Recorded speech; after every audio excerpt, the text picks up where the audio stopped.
Buddy, put that thing back in its holster. We haven't gone anywhere. I don't understand.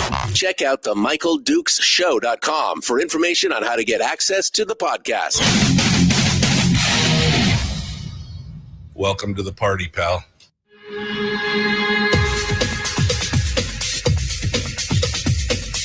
The Michael Dukes Show. The greed and the entitlement is astounding to me.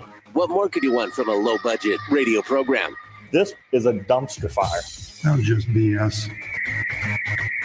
It is time to get a new perspective. We know just what you need, and we've got just the cure. Open wide and prepare for a steaming hot cup of freedom. I just don't fathom it. The Michael Dukes Show, streaming live across the world.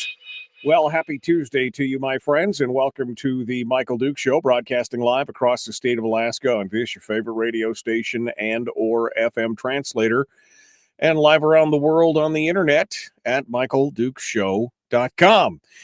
Tuesday means one thing. It is the deep dive. We're about to jump into it with Brad Keithley from Alaskans for Sustainable Budgets, who's going to come on board and give us the weekly top three. That is the top three big items that we should be paying attention to and learning about here in the state of Alaska. And today's topics are going to be a doozy today. It's going to be good. Brad is going to be joining us here in just a hot second. In hour two of the broadcast, I'll have some recap on my thoughts of some of the things that Brad's going to cover this morning. And then we will finish up with Chris Story, who comes in every week to give us our weekly positivity session. It's a little bit of an uplift, and that's going to be coming up with us today in hour two. And then tomorrow on the program, Elias Garvey and Jason Davis will be joining us as we continue our series on local candidates for local office. That's down here on the KPB. And then we go back up to the interior on Thursday, where School Board President Melissa Burnett will be joining us talking about her reelection, as well as Assembly Member Barbara Haney. So should be a whiz-bang week here as we continue on through this. And we will continue to set things up and give them to you here as we come into the election season. Early voting starts next week, next Monday. It's early voting on the Kenai Peninsula and in the interior up in Fairbanks. And then the Matsus, theirs is like October 20th, I think. So it's going to be a good time. We got lots of stuff going on, and we're going to get into all that. So it's going to be busy times here for the next couple weeks. All right, let's get ready. Let's dive into it, shall we? And get started with Brad Keithley, again, Alaskans for Sustainable Budgets, the weekly top three.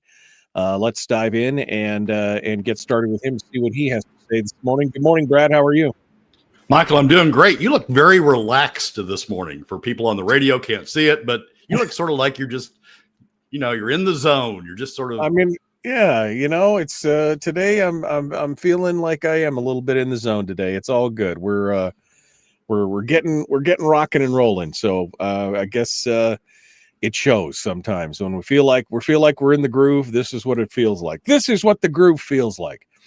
All right, but let's get started here, Brad, because you've got a lot to cover today. We're going to start off with item number one, which is Kathy Geisel is just making it worse, right? I mean,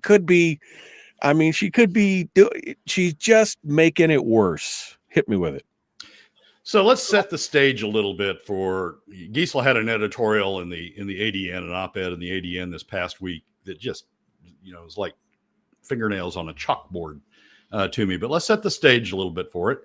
Over the course of the next 10 years, Alaska is projected to run a current law deficit. That means the PFD paid according to the statute, because there is no other statute right now. I mean, it means we follow the law. Over the next 10 years, Alaska is projected to run $18 billion cumulative over the 10-year period. $18 billion in deficits. And that assumes It assumes the spring revenue forecast, but it also assumes that we hold spending, overall spending, to inflation from the FY25, FY26 levels, that we hold spending increases to inflation. $18 billion, $1.8 billion on average a year, every year for the next 10 years. That's the fiscal outlook for the state. If I were a leader in the legislature, if I were governor, but if I were a leader in the legislature, I'd be going, this is issue number one. We can't do anything else. We can't be spending on anything else. We can't be worrying about anything else until we resolve our fiscal outlook. Some want to do it through PFD cuts, deep PFD cuts. Some want to do it through other revenues. Some want to do it some want to do it through deep spending cuts. People want to do it in different ways. But we can't do anything else. If you were a leader, you would say, looking at this outlook, you would say, we can't do anything else until we get this resolved. Kathy Geisel is Senate Majority Leader, writes an op-ed in the ADN this past week. And it doesn't mention that issue, the fundamental issue, the fiscal issue, the issue that's going to drive the state's budget over the next 10 years, doesn't mention it at all. Instead, the op-ed is entitled, Alaska Students Deserve More Investment in Our Classrooms. And the entire op-ed is focused on how we spend more, how we make the deficits deeper, given same revenues, how we spend more, how we make the deficits deeper. 2 paragraphs. There are 2 simple measures, according to Geisel, that we can take to limit class sizes and recruit and retrain more qualified and excited educators in Alaska. First, restore a pension for public employees. Second, we need to pay teachers a competitive salary that reflects their impact on our communities. Spend more. Increase the BSA more over the next 10 years. Nothing in there about how you're going to pay for the $18 billion deficit that you're looking at over the next 10 years. Nothing in there about how you're going to deal with even with that. And certainly nothing in here about how you're going to deal with any increases. If you want a poster, if you want a synopsis, like a time capture of how Alaska has gotten into the situation it's gotten into, all you need to do is look at the budget forecast and then look at this op-ed.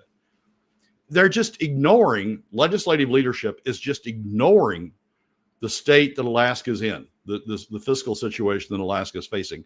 They're just ignoring their responsibility to resolve an outlook that for any state would be disastrous. $1.8 billion per year. They're just ignoring that. And in fact, what they're doing is writing op-eds that make it even worse. So it's a failure, absolute, undisputable failure on the part of the legislative and Senate leadership, in particular because of Geisel, undisputable failure that they are sending Alaska on a crash and burn course with respect to looking at its budget outlook, a crash and burn course, not even whispering a second about how to resolve that. And then adding on and spending more on top of it. It is malpractice. It is an undoing of your duties, and you're ignoring your duties. It's a horrible fiscal situation to be putting the state in.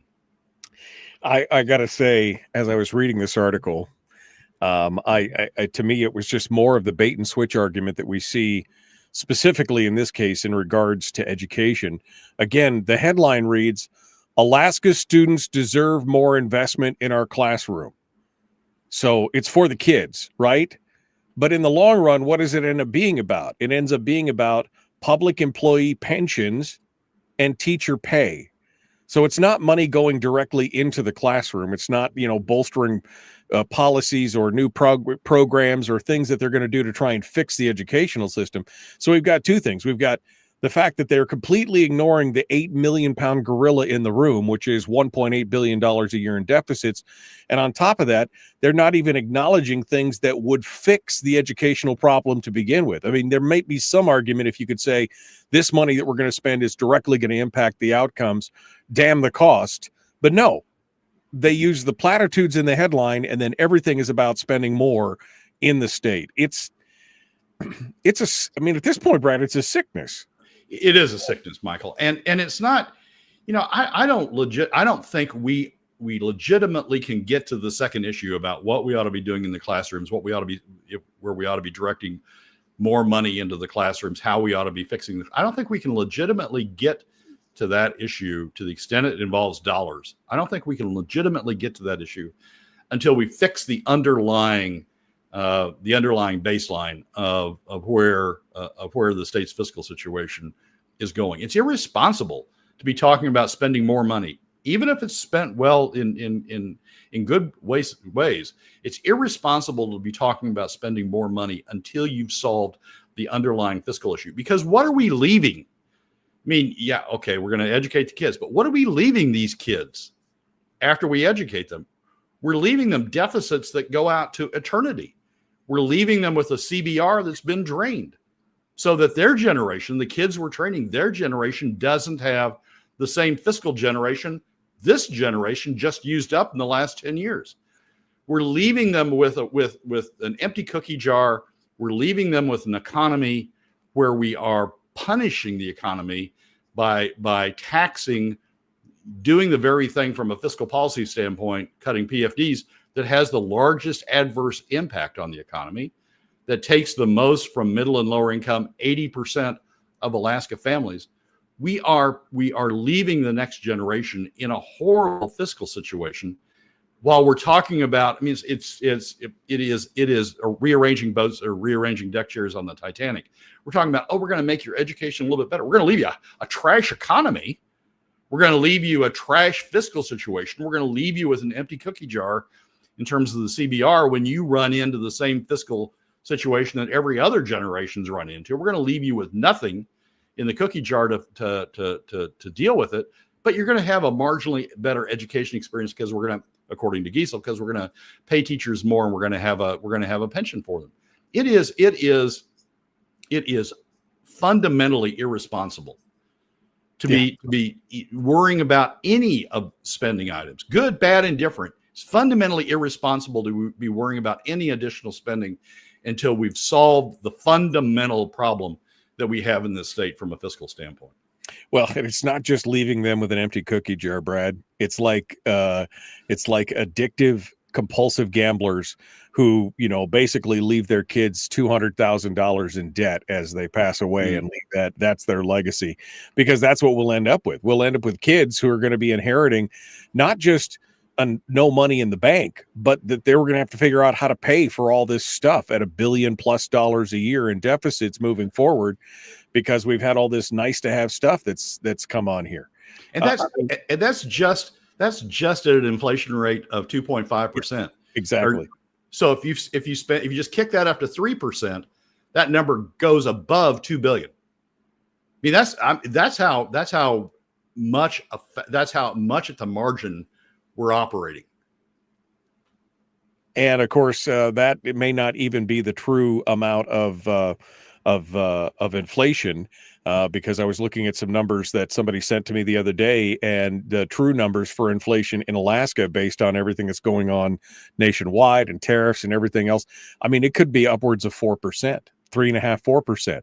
So then, I mean, what's the number do then? 2.5, 2.6, right? Yeah. $1 billion a year.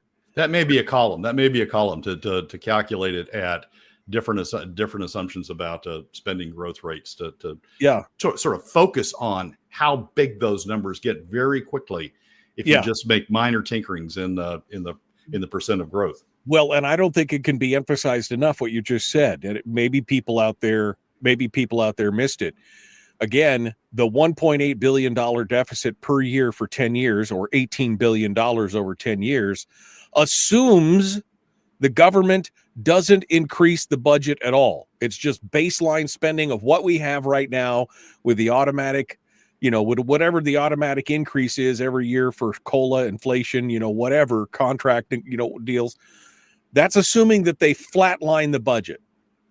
$1.8 billion. I don't think it could be emphasized enough. That is the rosiest assumption that we've ever, that we could ever see. Not a 2% increase, not a 4% increase, not a 1% increase, flatline based on what we have. It's $1.8 billion a year. I mean, this is a crisis. One other fact people don't focus on. I mean, they focus on, we're going to hold spending at at inflation. We need it. We need to adjust spending for inflation. Our revenue isn't adjusting for inflation. Our revenue, driven by the drop in production taxes, which we'll talk about in just a moment, our revenue is dropping as an absolute. It's not even keeping zero. It's certainly not adjusting for inflation like spending, like some assume spending should. It's not even keeping up with that. It's not even keeping up with zero. It's dropping over the next 10 years. And so when you say about when you talk about, we'll just keep spending at inflation, that'll do it. Doesn't do it. But if you tick spending up to 2.75 to 3 to 3.25 to 3 to 3.5, it just widens that gap that's growing over the next 10 years. And it's irresponsible. I mean, to get back to Geisel, it is absolutely irresponsible to be talking about any spending, good, bad, and different, to be talking about any spending increases until you first fix that fundamental problem. Right. Could be the best program in the world to benefit the most people, but if we can't pay for it and it puts us further behind the caboose here, it's irresponsible. And I couldn't agree more with that. All right, Brad, we're going to take a quick break, and when we return, we will continue here. Brad Keithley, Alaskans for Sustainable Budgets, is our guest. The weekly top 3 continues. We'll be back with more.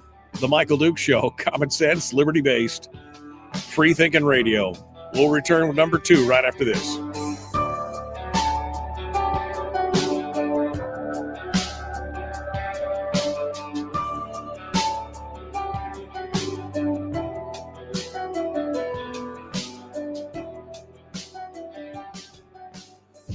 If you missed the show, you can listen to it on your time with Dukes On Demand.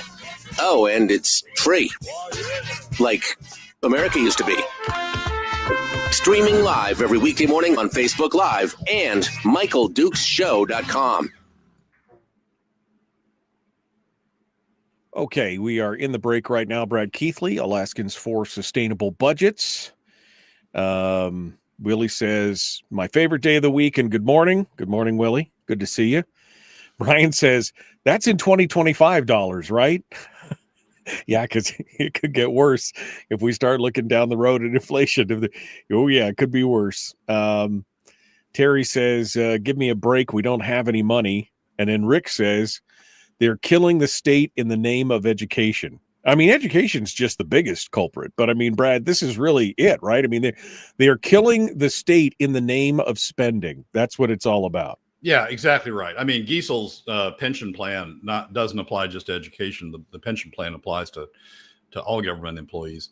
And sometimes people say, oh, well, we need an increase in the construction budget. We need more infrastructure. We need more, the university needs more money. We're going to need more money for corrections. We're going to need more money for that, or more money for this. It isn't just education. Education is the most flagrant example, because it's the one that gets the most op-eds about people driving for additional education, but it's across the board. I mean, you cannot.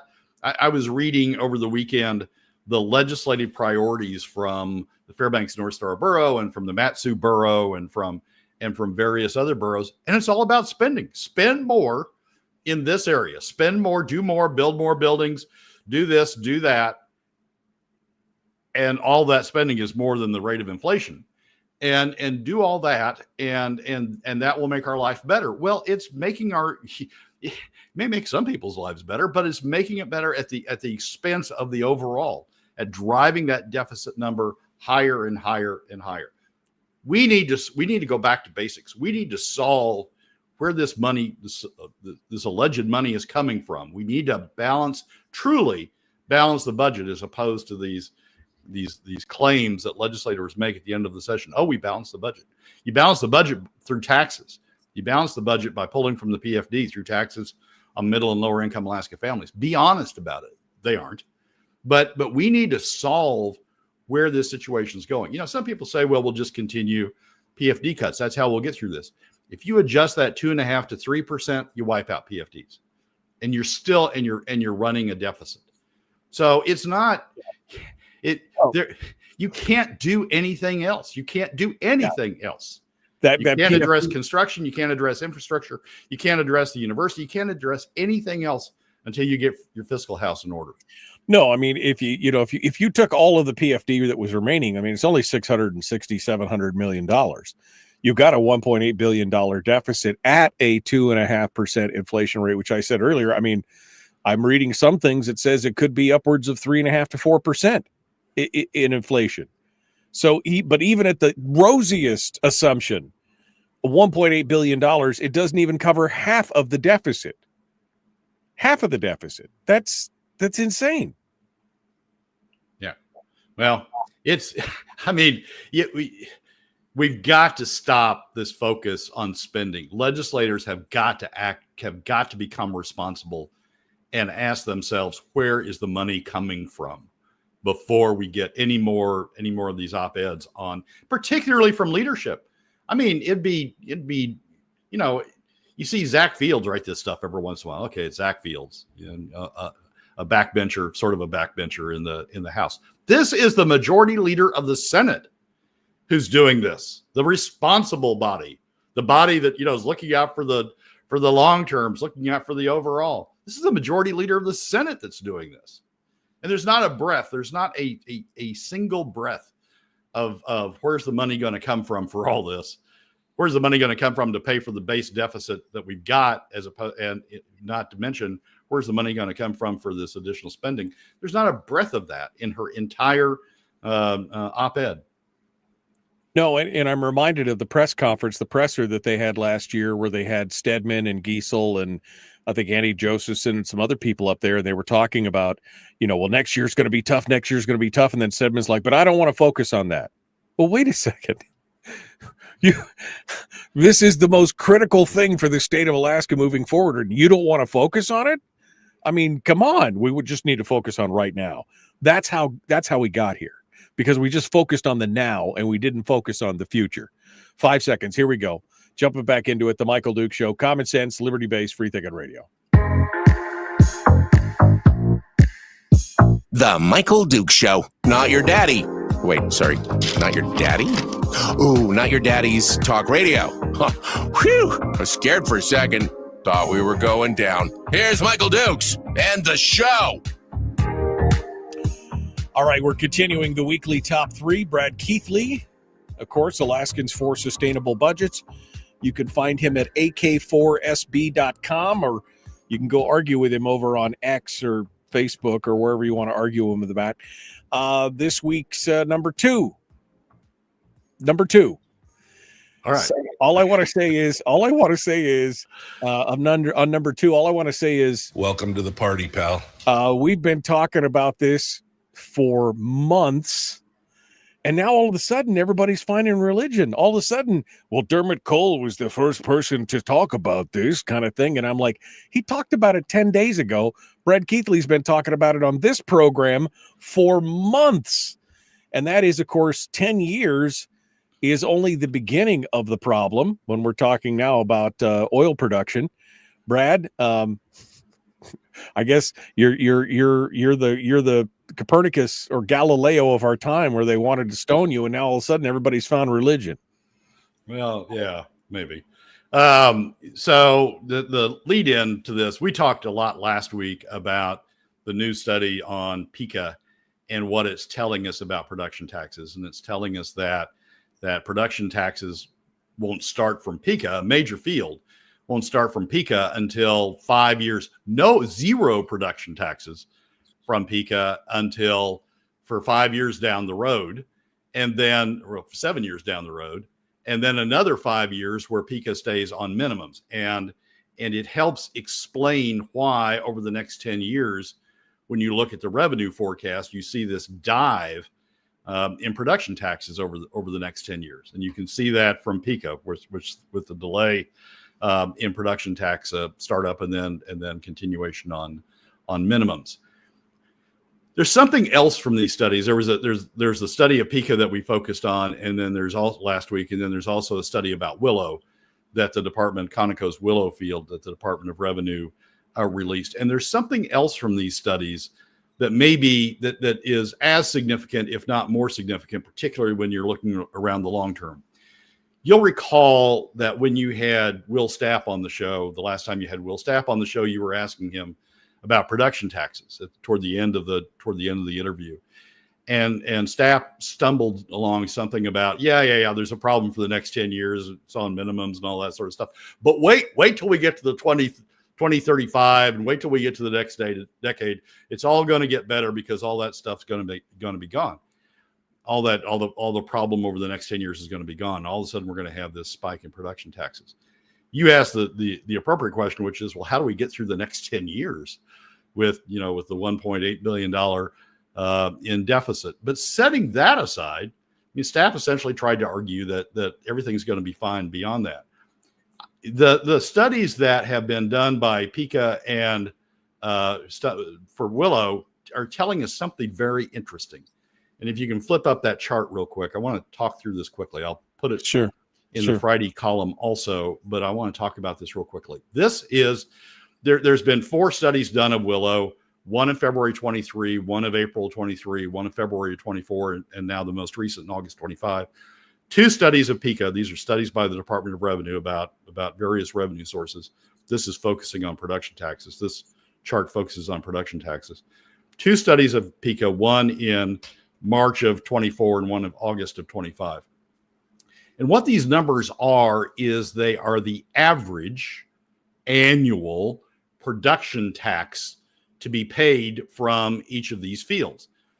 And so you look at Willow, you look at the studies up until the latest, and they vary between negative $266 million a year from Willow's startup at 29 to 33 to Willow then going at $268 million in the February study, from 33 to 43 annually, from 33 to 43, and then $112 million as Willow is on decline.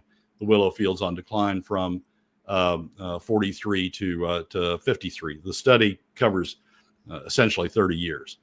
So that's the study that was in February 23. And if you look at the study, the numbers, focus on the numbers for 33 to 43 in the middle column for Willow.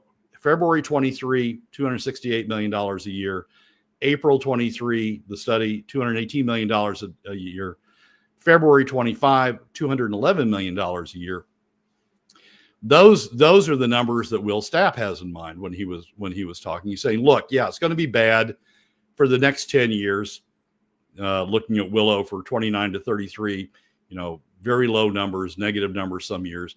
But when we get to 33 to 43, the next decade, it's going to get better. And I'm assuming he had in mind those numbers from the previous studies. The latest Willow study, look at the latest Willow study, which is August 25. And it shows $30 million a year from 29 to 33. Willow starts up in 29. So it shows $30 million, $27 million from a year from 29 to 33. Look at what goes on in FY 33 to 43. This is the Department of Revenue study. This is just taking their calculations and turning them into an annual average. Look at what happens in 33 to 43. The projection is dropping. It drops through every study, but from the February 24 to the August 25 study, it drops from $211 million that Willow is supposedly going to contribute in production taxes to the state budget to $53 million, a drop of $160 million plus or minus. And then look at 43 through 53. Instead of $90 million, it drops down to less than $20 million. PICA does the same thing.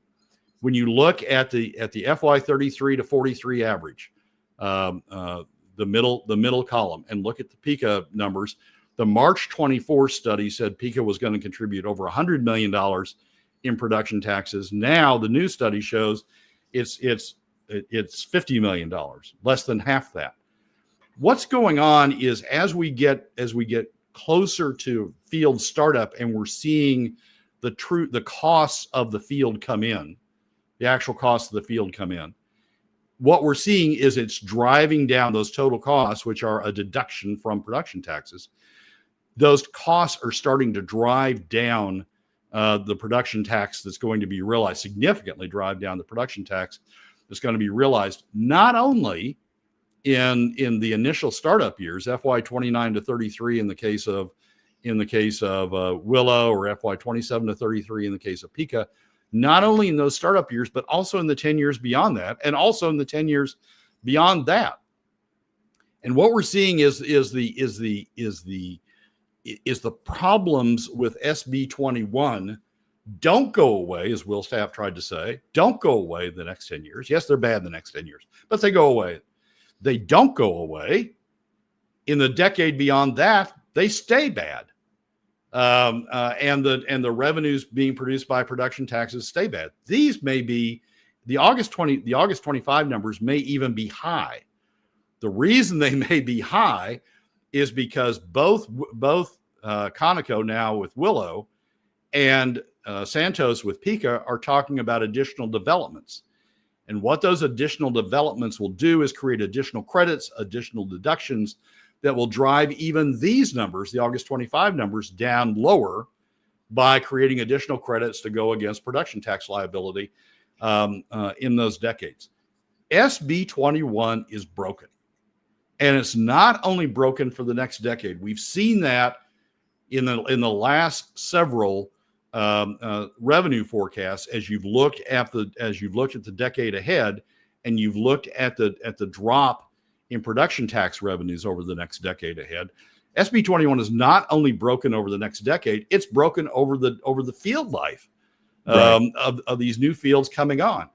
And the new fields are important. Not only are they adding production, but they're also replacing existing production that's been paying full production taxes. So when you take those into account, you're having a continued depressive effect on production taxes over not only the next decade, but the decade beyond that.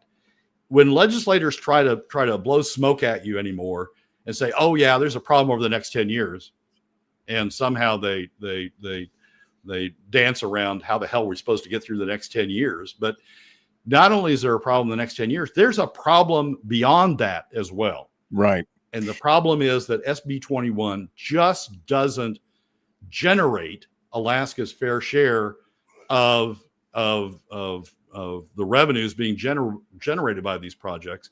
It's just not generating it. It is SB 21, and the environment we've gone into is tilted much more in favor of the companies than it is in favor of the state. There's not a balance anymore. It's just tilting in favor of the companies. The worst part about this whole thing is that even in this article in the Beacon from James Brooks, it says it mentions in fact that it doesn't even include the per barrel tax credits. The value of those credits are not included in the new estimate. So I mean, it's even worse than what you're portraying here, because again, it doesn't account for everything. But regardless, that was the one question that I had for Will. How do we make it through the next 10 years?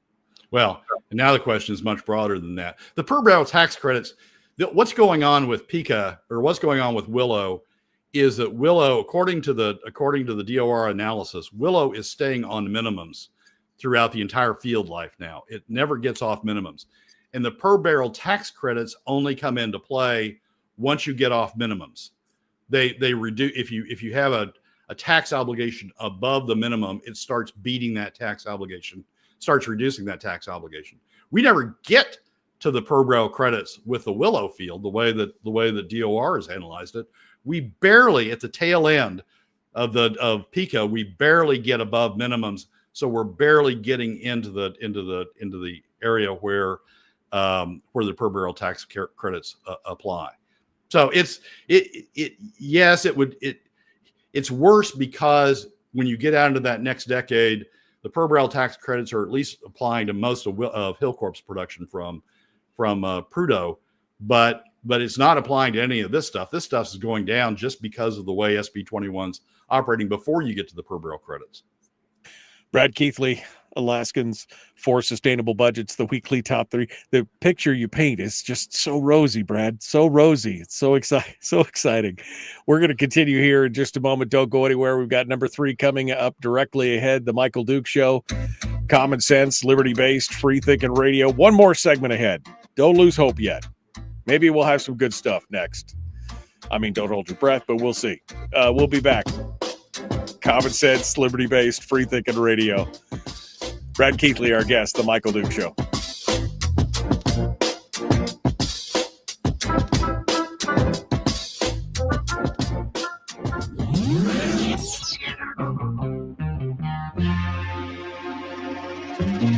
Listened to by more staffers in Juneau than any other show because their bosses told them to.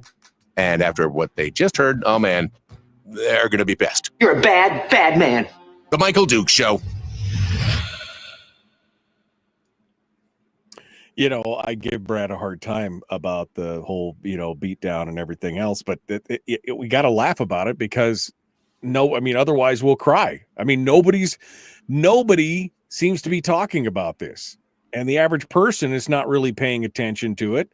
The listeners are, but the politicians, the people who we elect to pay attention to these things, are not even, are not even talking about it. They're not even mentioning it. They want you to ignore. Let's not focus on that right now. We'll wait 10 years. It'll be fine. That answer from Will Stapp was just astonishing. How do we get over the next 10 years? Well, and that's all these Republicans, every time we talk to a Republican, resource development, that's how we get out of this hole.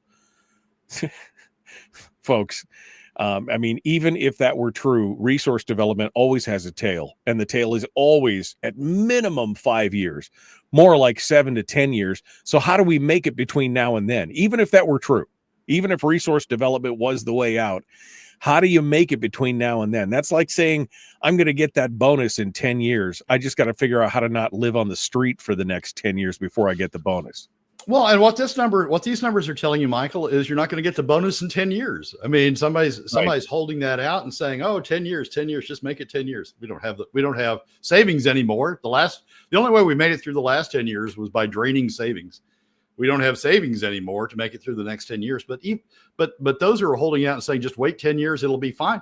The numbers are now telling you it's not going to be fine in 10 years. The numbers are telling you that it's going to be as bad in 10 years. These are not inflation adjusted numbers. So when you say that, yes, but production revenues are going to go up per year on Willow, for example, are going to go from 27 million through 33 to 53 million. They're going to double from 33 to 43. Well, spending has more than doubled over that period of time. It's not keeping up.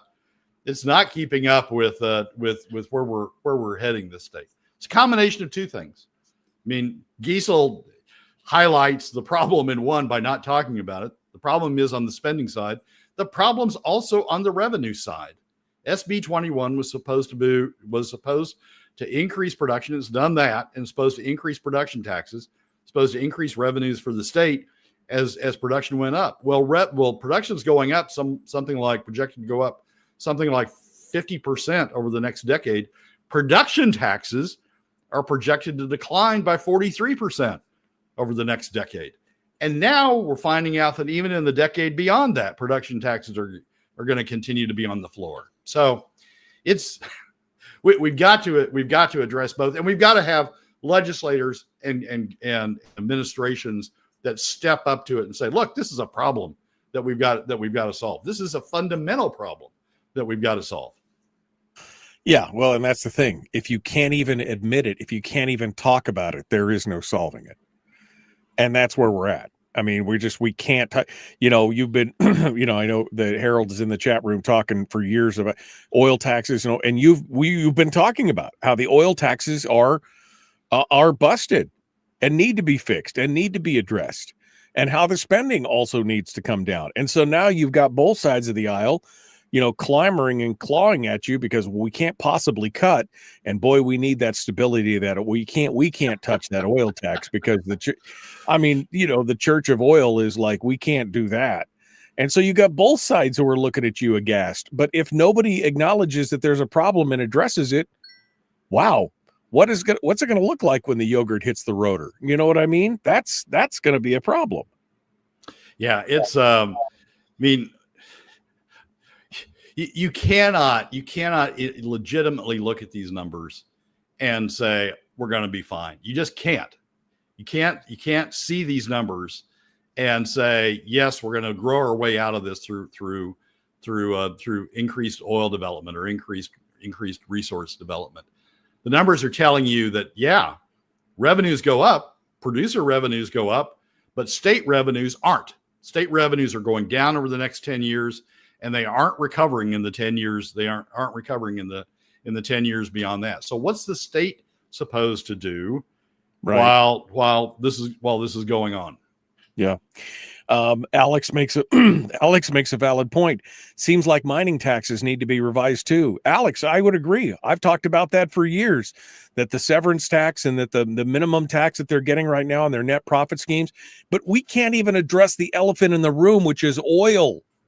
If we can't get at the biggest part of the problem, how in the hell are we going to get them to address the mineral taxes? I mean, I'm in agreement with you. We should not be pulling these minerals out of the ground and getting the pittance that the state is. But hey, no big deal. We just pay no attention to the man behind the curtain. You know what we need? We need a defined benefits program. That would help the state. That would help the state. Yeah, so, that'll help the state sink it. I mean, that'll run us into the iceberg even harder. 10 seconds. All right, we're going to jump back into it. Brad Keithley, Alaskans for Sustainable Budgets, the weekly top 3. Here we go.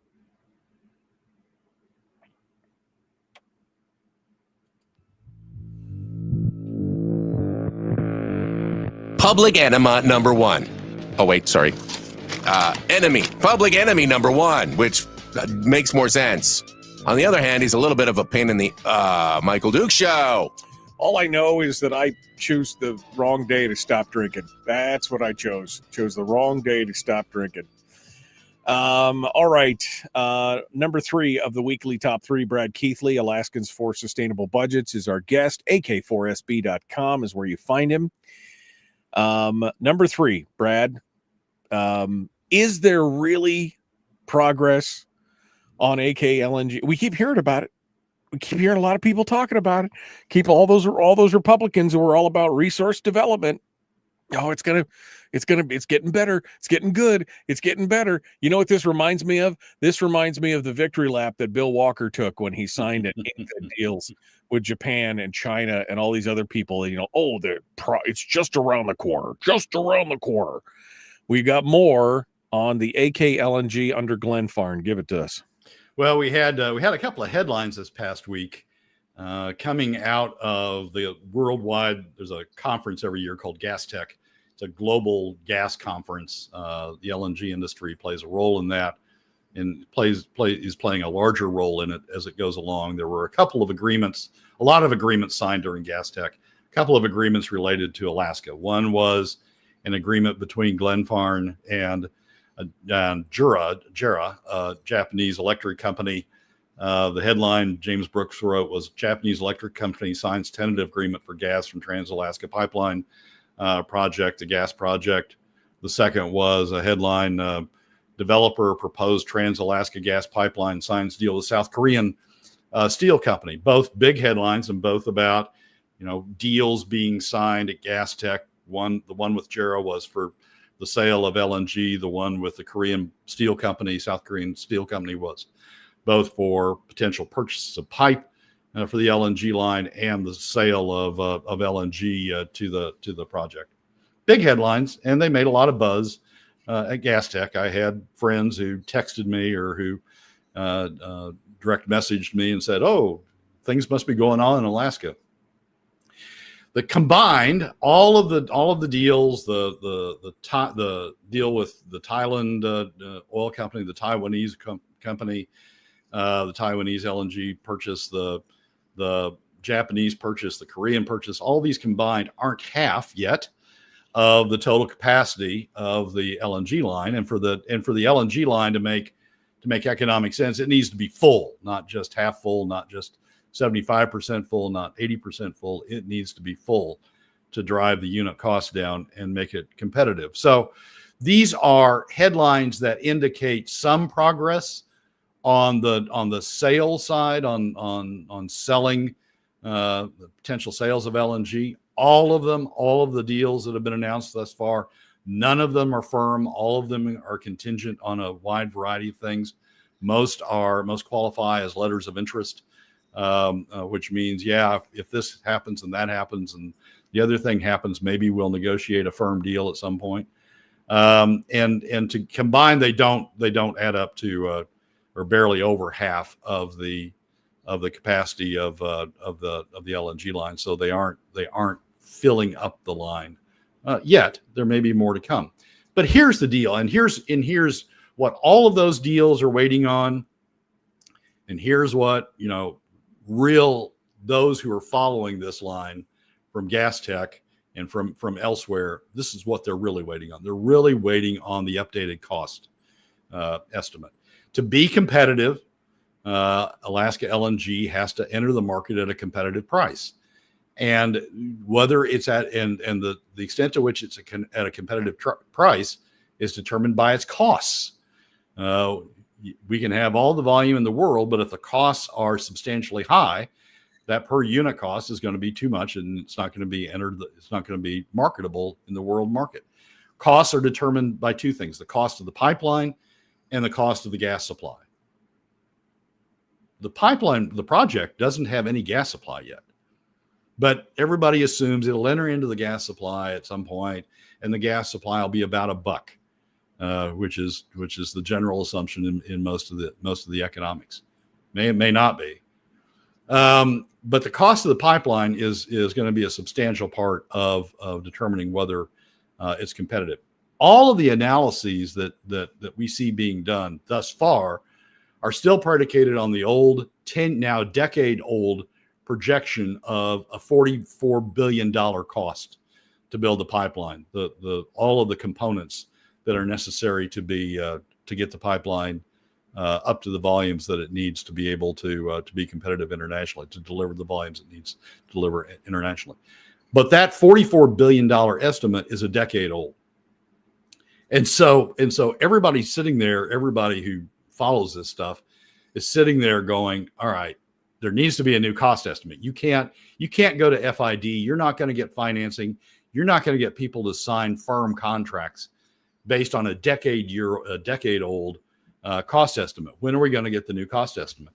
Some of the messages I got from Gas Tech were, with all of these headlines about the signing of the deals, has there been a new cost estimate?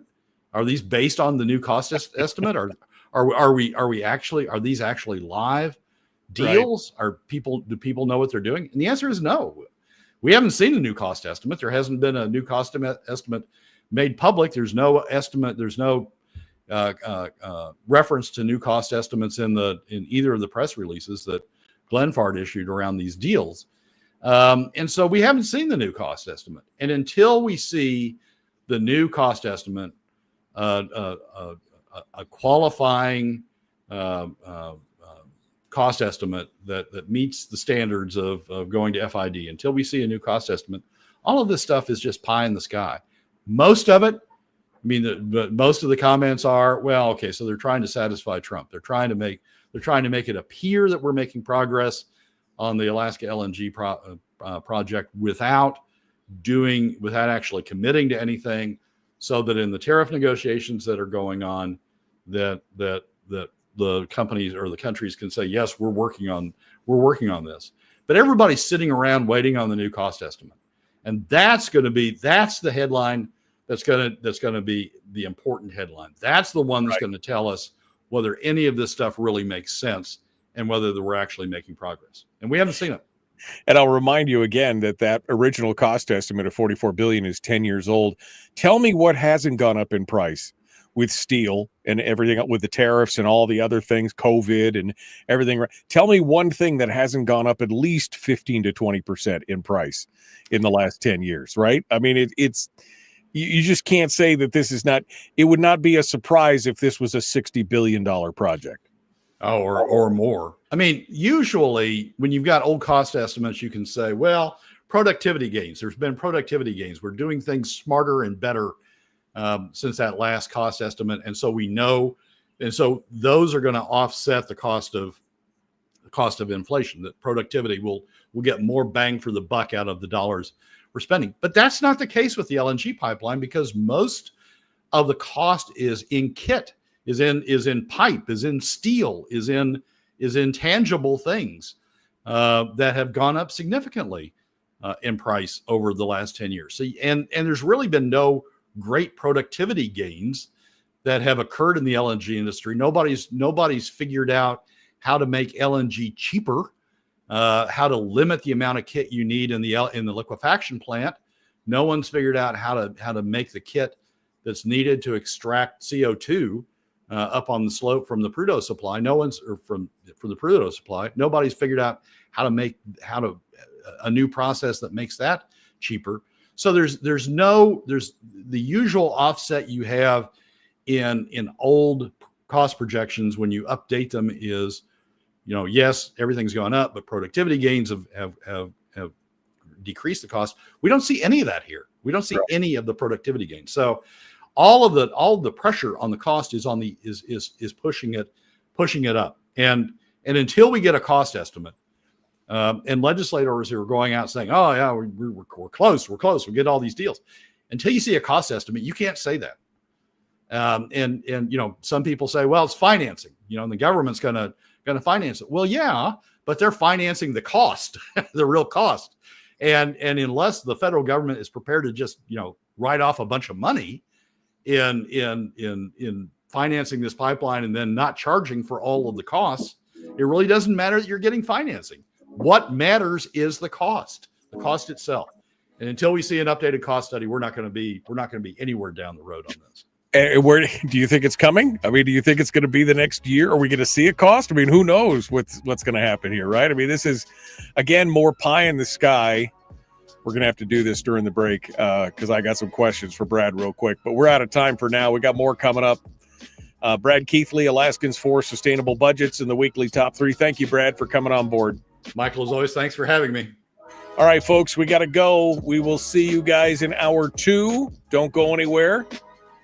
We're going to have a little bit of recap, and then we're going to finish up with Chris' story. We'll be back with more in just a moment. The Michael Duke Show continues. Common sense, liberty-based, free-thinking radio. If you got to go to work and leave us, just remember, be kind, love one another, live well. Hour 2 dead ahead. Couple things that stuck out at me real quick, Brad, on this. First and foremost, when they were talking about Japan and the Japanese deal, I love this little quote at the very end. This week, the news service Reuters reported that Japan was hiring energy consulting firm Woods Mackenzie to assess the feasibility of the pipeline project. Wood Mackenzie worked for the state on previous iterations. This is the same Wood Mackenzie that came up with a report that said in the rosiest application of an 80% subsidy, we'd still be delivering it gas at $3 over market value, right? I mean, that's not a good thing. And that Wood Mackenzie study was based on the $44 billion cost to the pipeline as well. So, you ask a very good question. When are we going to see a cost study? When's this piece of the jigsaw puzzle, the largest piece of the jigsaw puzzle, going to be done? There's a picture in the Alaska Beacon article on the announcement of the deal with JERA, and the picture is of the guy from Rex Cannon, who's co-president of H-Star Alaska LLC, which is the owner of the project. There's a picture of Rex standing in front of a projection screen that's headlined "Targeted Milestones in the Next 5 months," talking about all the things that are going to fall in place in the next 5 months. Top 10 things that are going to fall in place in the next 5 months. None of them is the cost projection.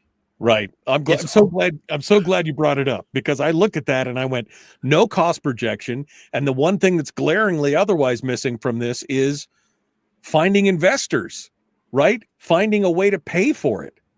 Those two things are not on the projections for the next 5 months. Well, number 8 is complete phase 1 financing. So you could say that they've at least got some financing on there, but none of this talks about the cost projection.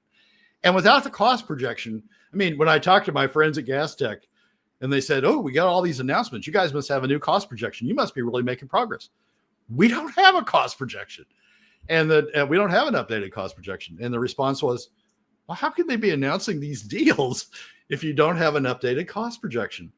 And the answer is, well, you can announce deals all day long if they're not firm and binding. Yeah. And they're intended for, the PR room at the White House. That's your audience. You can announce them all day long. But for them to be realistic, there has to be a cost projection. And until there's a cost projection and an analysis of how that cost translates into the market, then we're twiddling our thumbs. We're enjoying the show, but we don't have the substance behind the show. Well, and you know what? If you look at that chart, and I'll post a link up so folks can go read this article and they can see the picture that he's talking about, because number 1 on that picture, I think, really tells the tale. Number 1 on the targeted milestone over the next 5 months is to expand the Alaska team. So again, we got a group of people who are all the special people who are all part of this. We need to expand the Alaska team. So we're going to spend more money on the theater that LNG has become. And, millions of dollars will be spent on setting the team up, and these people will be paid for however long this charade continues. And then they'll come out and say, well, it's just not cost effective. But don't worry, we got 3 years worth of employment out of it for all these folks who are part of the special team. That's what it feels like. Alaska's study industry. We've promoted Alaska's study industry. Yes, the Alaska study industry approves of this message. There's another piece of this, Michael, that's going to be interesting. There are things, you went back to the old Wood-Mackenzie study. There are things that are embedded in that Wood-Mackenzie study. For example, a significant discount on property tax rates to the new pipeline, state property tax rates that are embedded in those economics and are going to be, I would guess, embedded in any economics, but they don't have state approval for the discounted production tax rates. So you can sort of see a situation in which they're trying to create this impression of a lot of progress, and we're ready to go to FID. We don't have a cost projection yet, but we're ready to go to FID.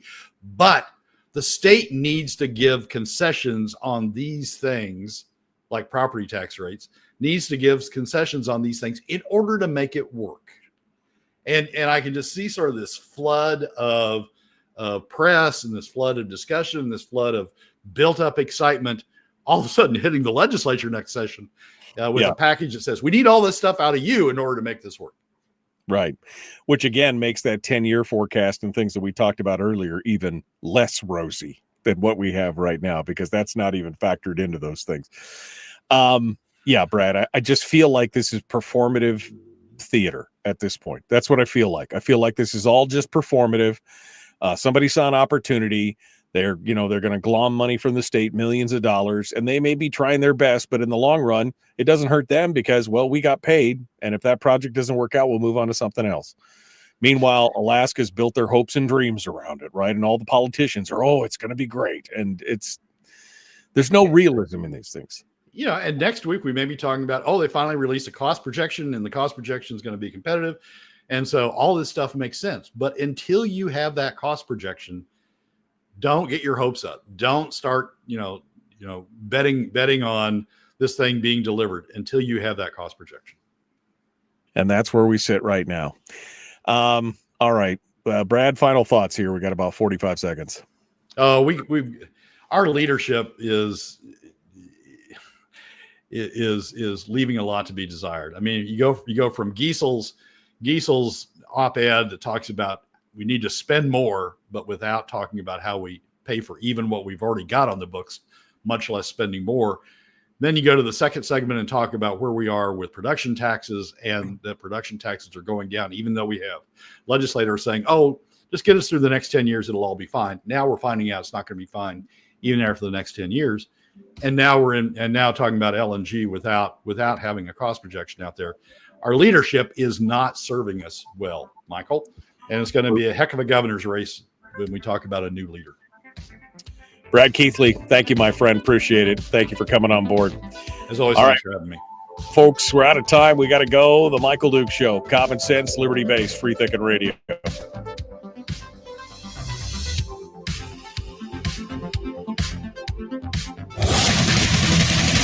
Whoa, buddy. Put that thing back in its holster. We haven't gone anywhere.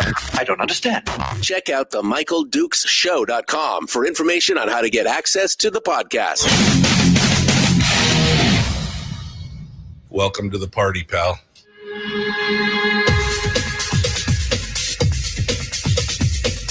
The Michael Dukes Show. The greed and the entitlement is astounding to me.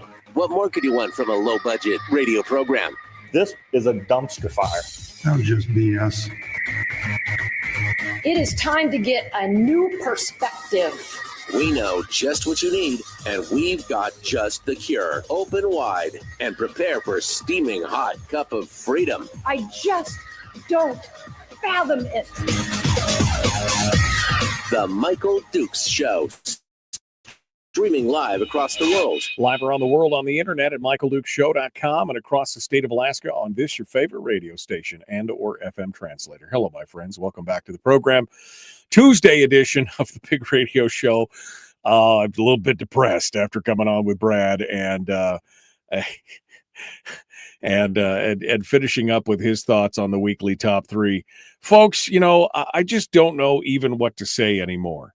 For 25 years on this program, we've been banging the drum on the size and scope of government, the costing of government, and what's going on, and you know why we should be cautious in our future planning, and why we should be looking at long-term fiscal plans and things like that, and all that other stuff. And you know, the worst part is that the politicians in their heart of hearts really know this, but nobody wants to say the quiet part out loud. Nobody wants to be the bad guy, right?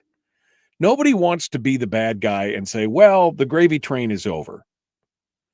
That's really where nobody wants to be that guy or gal that says, well, we just can't fund.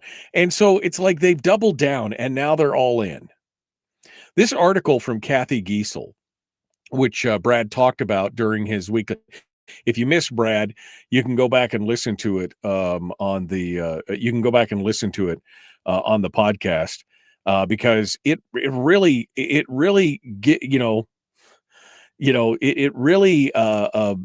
gives you a snapshot of where our elected leaders are at.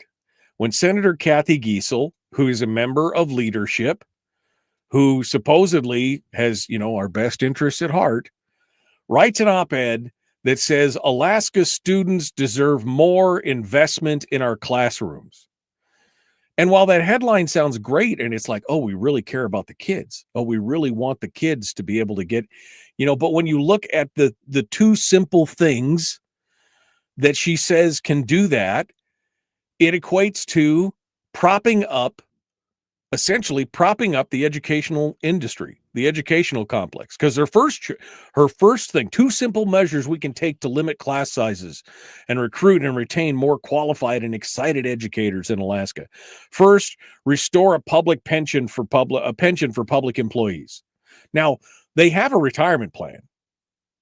It's a defined contribution retirement plan, but it's a retirement plan. They have a retirement plan. But no. They're hell-bent on getting that pension plan in there with a cost of upwards of somewhere up to, depending on who you talk to, $1 billion a year. That was their first thing. And that's not just teachers, by the way. That's all. It just needs to be teachers and first responders and teachers. But you know what'll happen.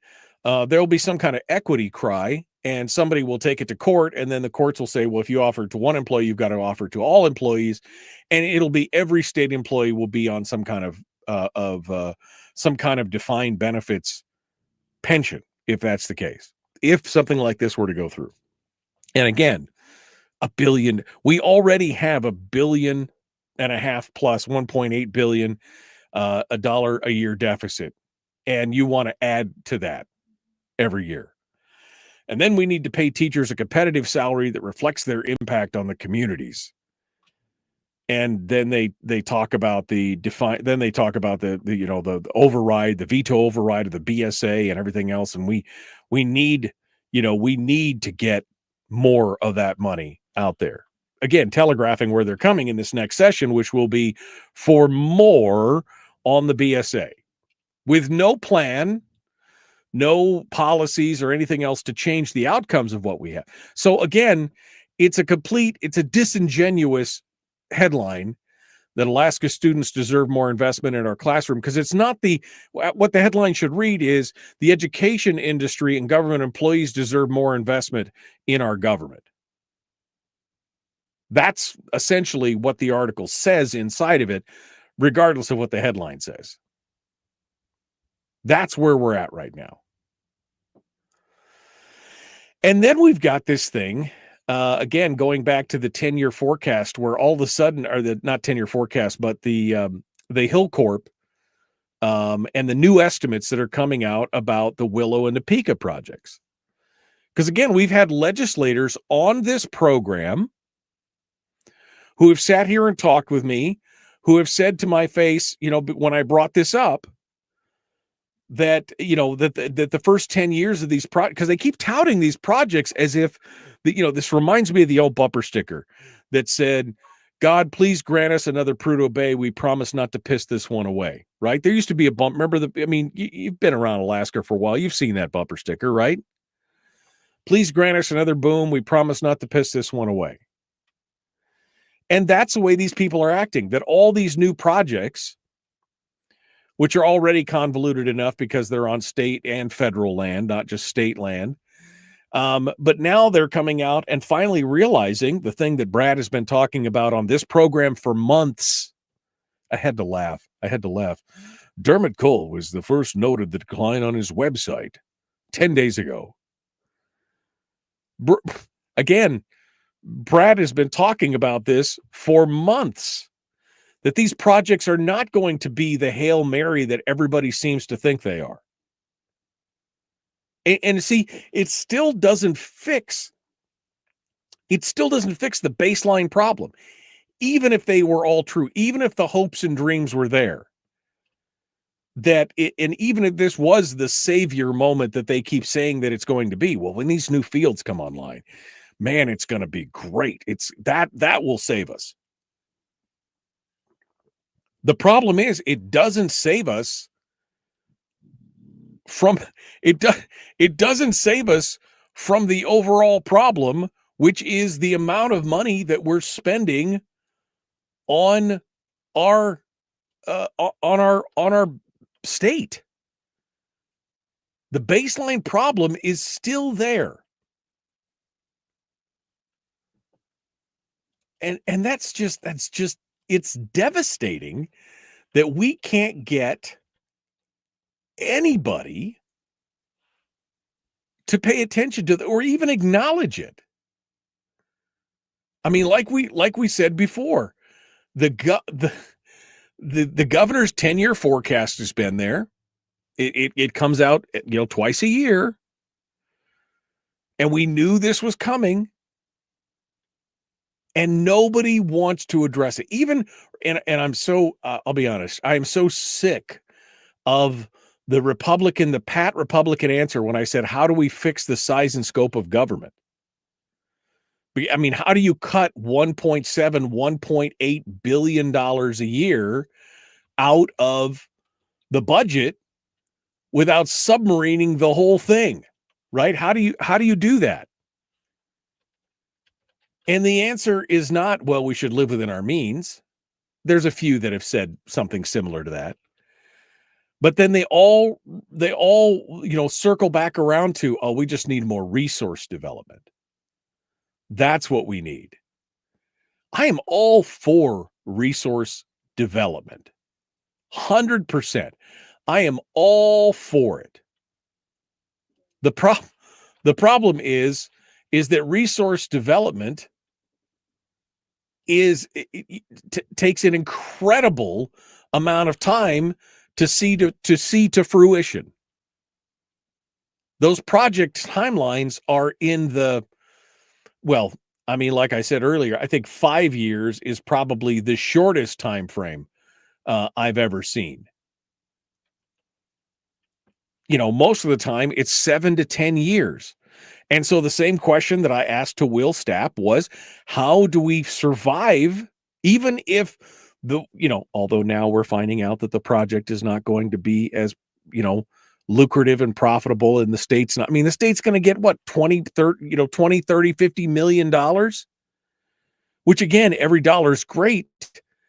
But we're talking about, we have a $1 billion deficit. What's 50 million in $1 billion deficit? And yet everybody's like, well, we're going to wait for it. How do we survive the intervening 10 years? We're going to have some hard conversations. We're going to have some of those hard conversations to say, hey, we've got to do something here. And again, I guarantee you, because and here's the thing.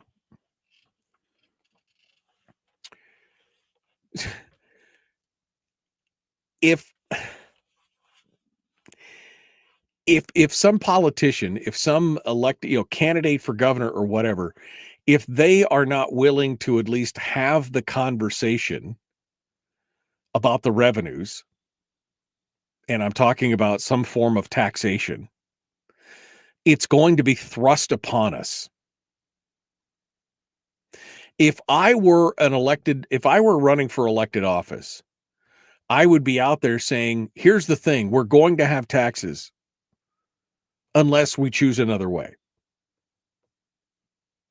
And I know nobody wants to talk about taxes. I mean, Bernadette's on the program. I will not support any form of taxation. If we continue to refuse to talk about it and just go la, la, la, la, la, la, la, la, I can't hear what you're saying. We're not going to talk about any of that. You know what we're going to get? We're going to get a tax. And it will be the tax that the legislature decides that they have to put on us because of the crisis they've created. They've created this problem. And because the people are like, yeah, well, we really need the spend. We really need those projects. We really need those programs. They'll be like, well, the people really want it. So they won't be, we'll assume that they're not going to be mad about this, tax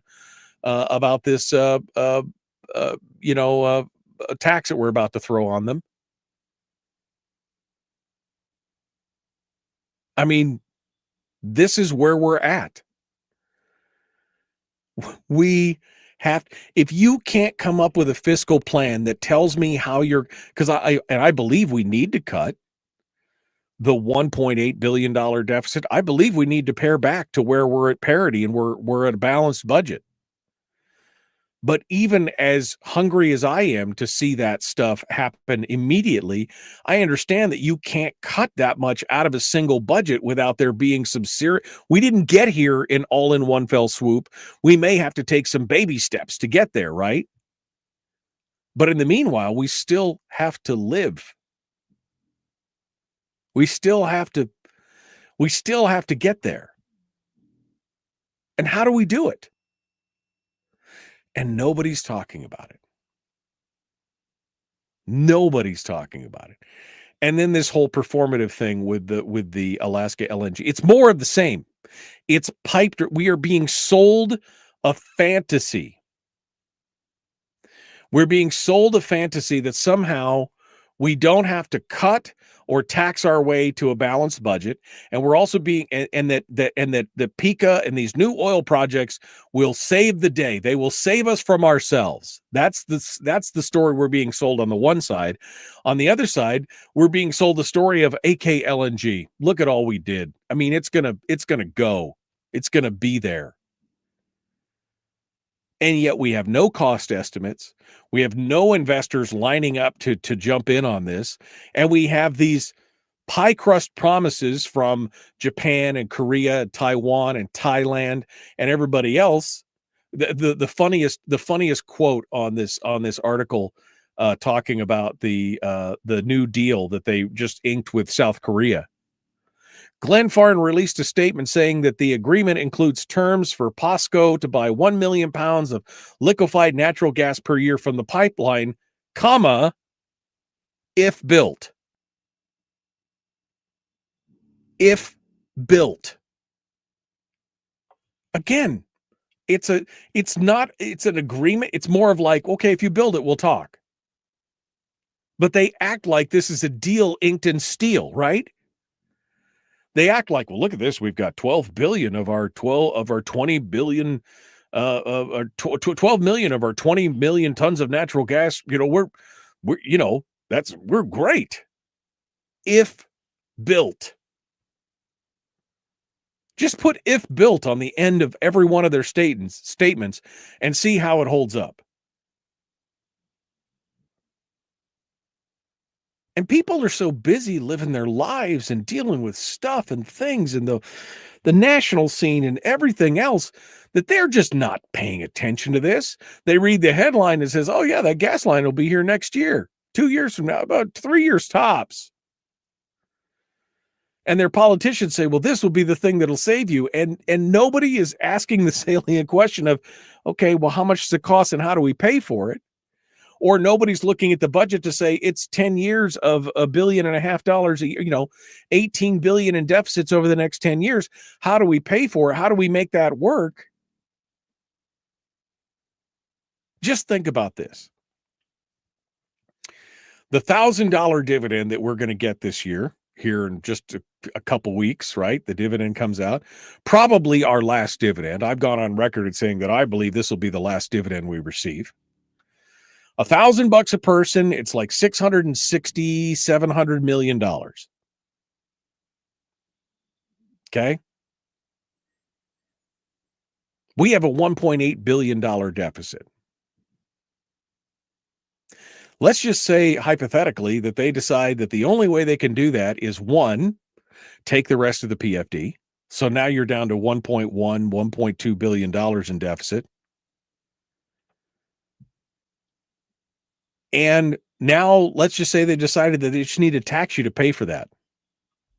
So not only did you lose $1,000 a year in what remained of the dividend, now you're going to have to pay almost twice that in taxes just to offset it. Does anybody understand how big things have gotten and how out of control it is? With no money, we have $3 billion, I guess, in the CBR, which means they can really only spend about $2 billion of it. So that's 1 year at deficits. If they do it this year, they could spend 1 year at deficits and that would be it.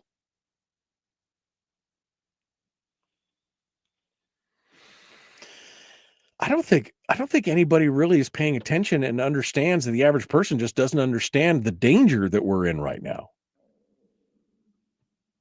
I don't think people are hearing what's being said. All right, we got to go.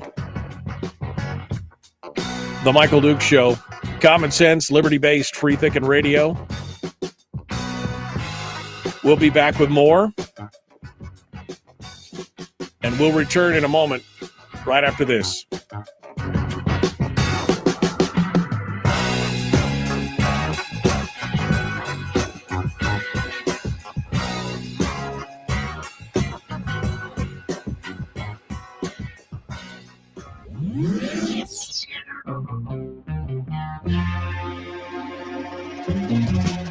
Running on 100% pure beard power. Oh, also some coffee.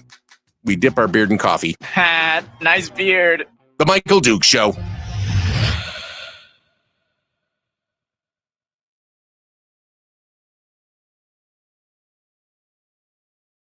Okay.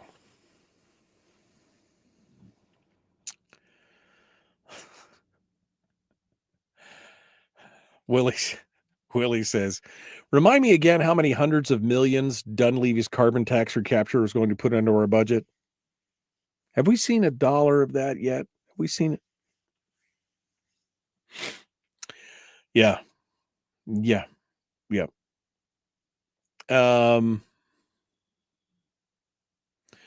More, says Terry. More. Yeah, more. That's what we got.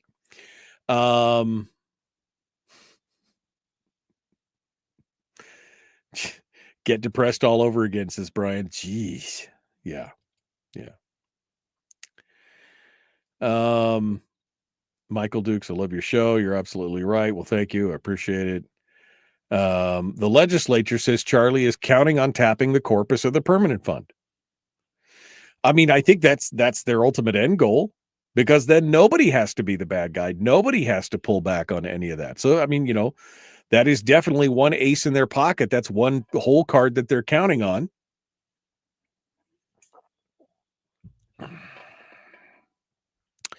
David said the Anchorage school districts will be $69 million in the hole this year if the teachers' unions gets all at once during mediation of contracts.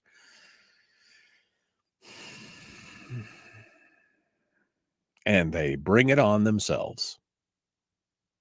They bring it on themselves.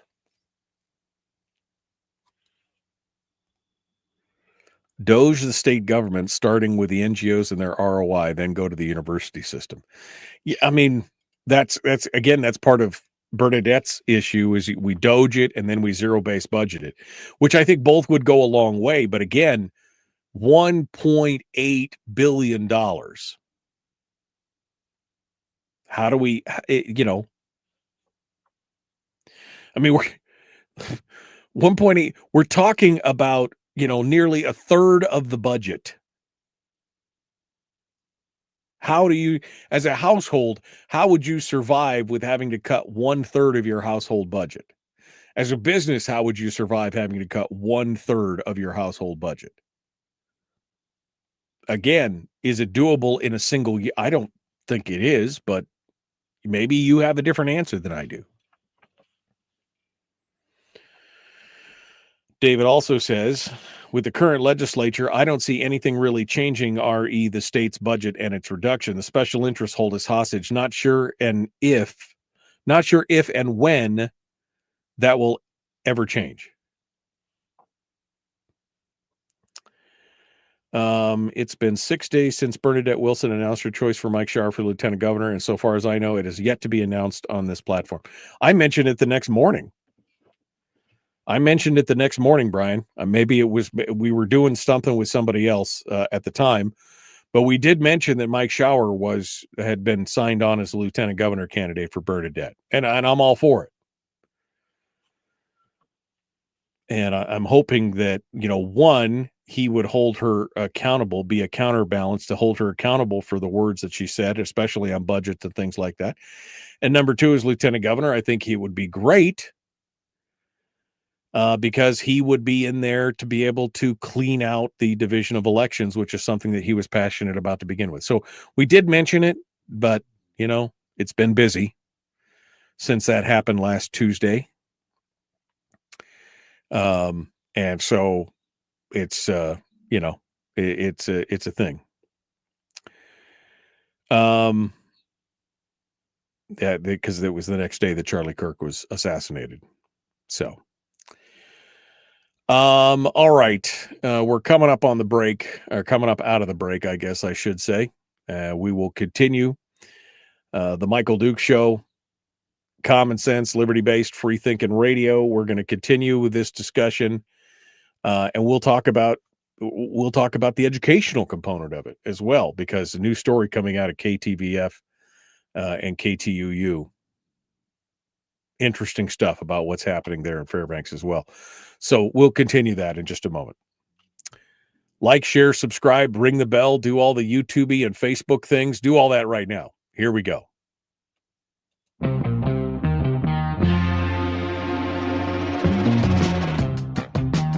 The Michael Duke Show. Seriously humorous with a pinch of intellect.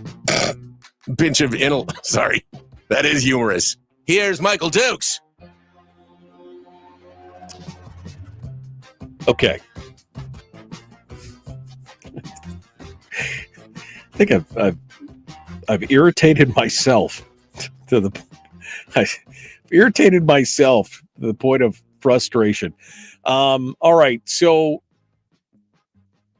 I guess we'll set the weekly top three aside now. All those things that are going on right there. But here's the thing: we need somebody with courage. I could respect somebody who would run for governor and basically say, here's the real deal. The real deal is we are $1.8 billion in deficit going forward every year for the next 10 years. And that we're going to have to, as Bernadette has said, doge the government. We're going to have to go to zero-based budgeting. We're going to have to change how we write these budgets. We're going to have to do cuts. And we're going to have to talk about how do we pay for the government in the meanwhile. Do we do a stepped approach? Do we have a temporary revenue measure? Do we take the PFD for a set period of time? All these conversations have to be held. There has to be some, and again, none of it I would be happy with. And I would make that abundantly clear. Taxation is theft. Okay. But we've got we're talking about, again, cutting 1/3 of the government. And you know where you start with this? You start with some of the communities as well. Brad was just talking about, he was looking at the legislative priority list for the Fairbanks North Starborough and for the Mat-Su. And you know what those lists all include? More money from the state government. We want Uncle Sugar to come in and pay for these things because they're nice to haves and we don't have the money and we couldn't do it ourselves. We want the state to do it. But again, they can't even handle what they've got right now. They can't even plan accordingly. Did you see the latest from yesterday from KTVF, Channel 11, which is now apparently doing everything on their website now? District Superintendent Luke Meniert estimates that the current dip in enrollment that they're currently going through, will lead to a loss of $2.72 million in state funding next year, which would nearly cancel out the $2.8 billion they added from the increase to the base student allocation. So they're just like breaking even. 300 fewer students than were projected are currently enrolled in the elementary schools across the district so far. And I will remind you that the enrollment was already projected to decline, but now it's 300 students fewer than that projection. Now, we could get into a much deeper discussion about America and frustration with the school systems and everything else and all the other reasons why. I love it when people are like, well, these kids who are leaving the school systems, they're stealing from our community because they're going to other school systems and that money's going to them. And we really need to. If you can't compete in the marketplace of ideas, that's when you use government as a bludgeon to get your way. Because I think it was Sarge Truesdale was on the program last week talking about, these kids who are, leaving the system or being taught in our school districts by somebody else. And that's basically, our money is going to these other programs and we have to stop. Now, I don't think he was going as far as saying that we needed to force it, but there have been people who have called for that.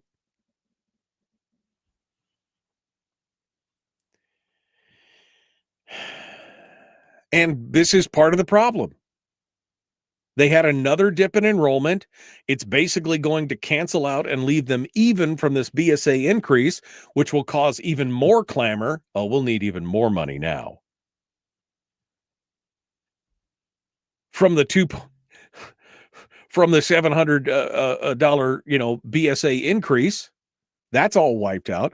David Boyle, who contributes to Must Read, as an education consultant, talked about how if the current negotiations that are underway right now at the Anchorage School District, if they get their way, they will be upside down $69 million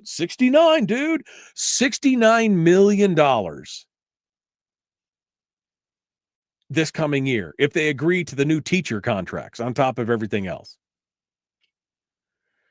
Andy just mentioned that the Anchorage School District has lost another 850 students this school year. Do we keep propping up a failing system? Do we keep propping up a system that people are fleeing with no recourse, with no plan on how they're going to fix it, with not even wanting to have a discussion about it? Shut up and give us our money. We'll talk about policy later.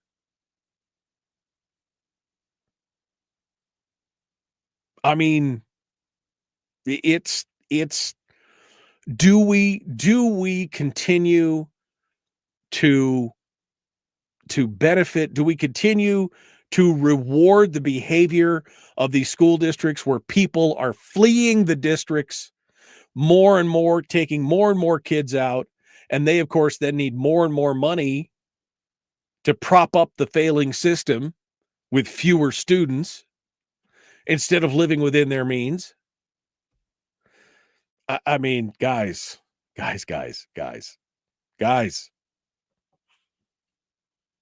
This is madness.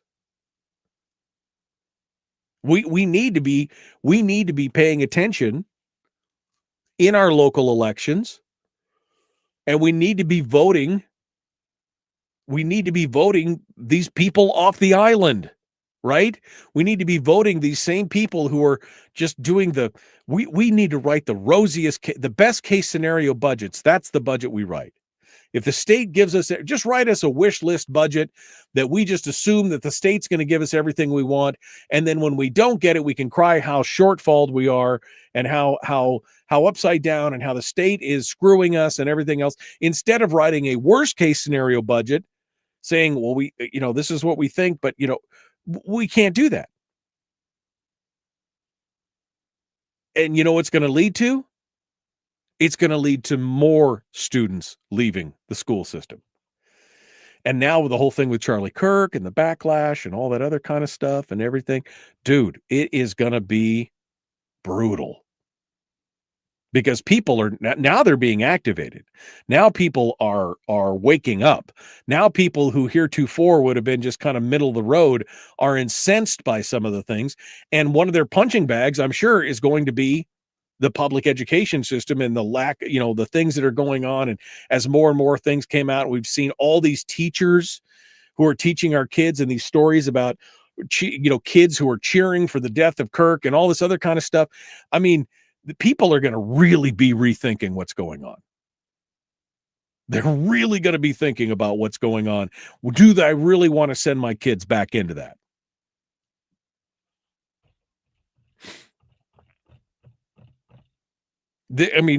I know this is hard. Terry just said in the chat room, Tuesdays always make my stomach hurt. And I'm sorry, Terry. But you know what? If we don't look the truth head on, if we don't look at these things head on, we got nobody to blame but ourselves. If we don't have these hard conversations, who is? Your politicians are not having these hard conversations. You know what we do? We need to take care of the kids. And you know how we do that? We get a pension plan. We get a pension plan and we increase their pay. That's how we bolster up the government spend. That's how we do it. With no explanation on how do we fill a $1.8 billion gap. Not even an explanation. It's not even mentioned.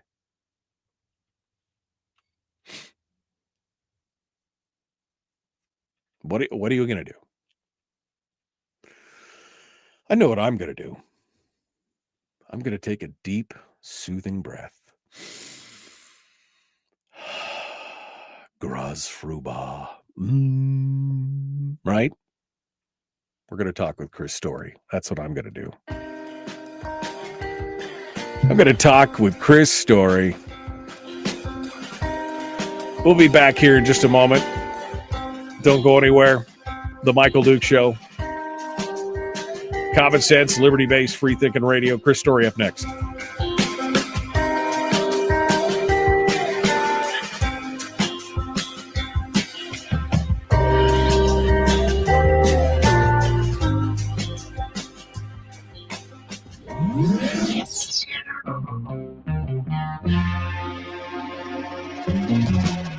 running on 100% pure beard power. Oh, also some coffee.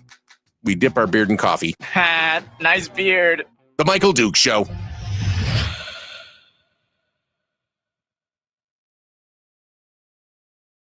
Okay. Feel like I need to peel myself off the ceiling. Isn't it? I just feel like I need to peel myself right off the ceiling and get to it.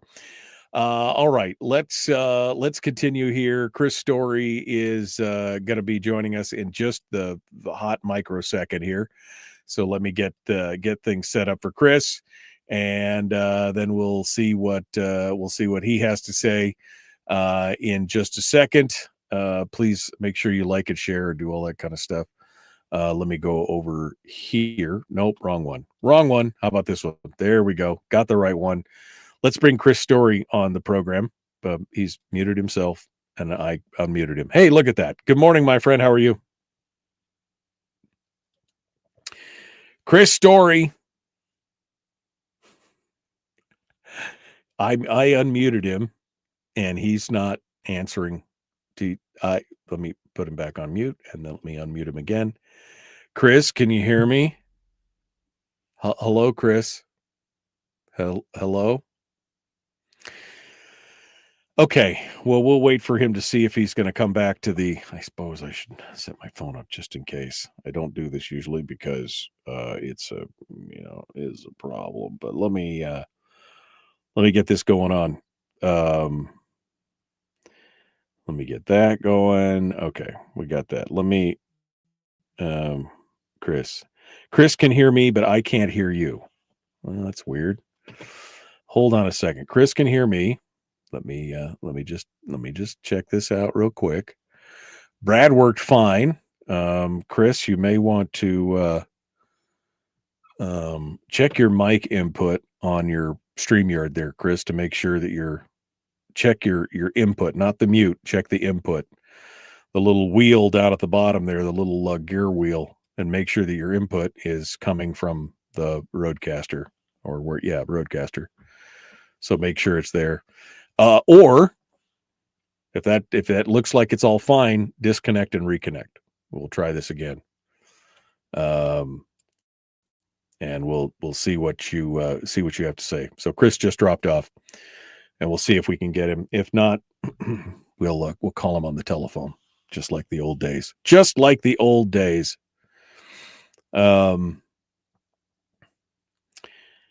out this. What was that? Check out this ASD surplus property. 1,624 by 8 by 5/8 sheets of Den's deck. Not used. That's kind of crazy, isn't it? All right, let's do this here. Okay, Chris Story, can you hear me now? Good morning. Yeah, okay, good. You're here. All right, thank you, my friend. I appreciate it. Sometimes technology, Michael, I'm a technologist, Well, and sometimes I understand you have to unplug and plug it back in. I get it. Yeah, no, that was actually a host issue, I think. I don't think I had mashed the button hard enough to bring you onto the stage. So I think, looking back at it, I think that may have been a me problem and not a you problem, which is probably the story of my life.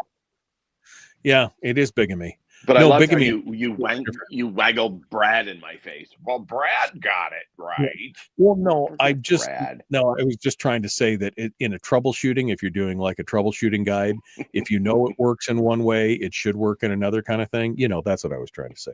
I know. Chris, I'm having a day. I'm agitated. I started off feeling pretty calm and relaxed, and now I'm not calm and relaxed. I'm just frustrated. But what kind of soothing balm are you going to lay down on us today? What is our topic for today?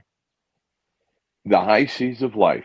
Who knew you were actually going to be on the high seas today? I should have known, but how to navigate the high seas of life.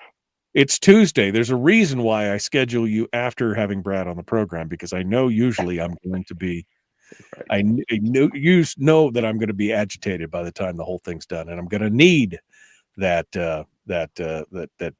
pause, the pause that refreshes. Chris, give me a quick synopsis. I got about just over 60 seconds here. What's happening on the fair tax? Any movement? Give me an update here real quick. Yeah, no, nothing. In fact, that's funny. Tip and I were just talking about that last night. It's like, it's, I handed off a version, my version, and a couple of, of us that worked on this version of an amendment to Title 29 in the legislature. And Sarah Vance advanced it to the legal department, whoever reviews these kinds of things before they come back out.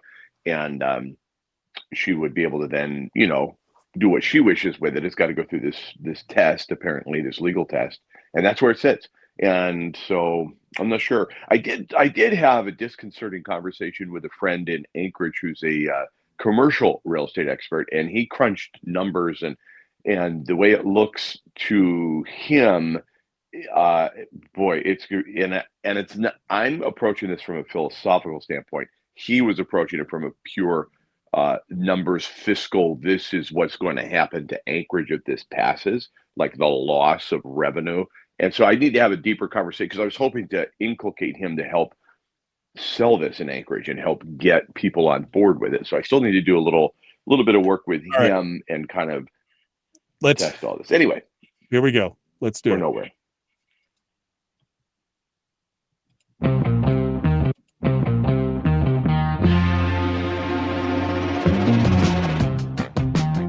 The Michael Duke Show. Seriously humorous with a pinch of intellect.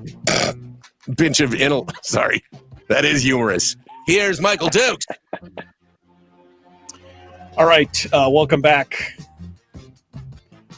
There's a reason I schedule Chris Story on Tuesdays after Brad Keithley, because sometimes I need him to talk me off the ledge.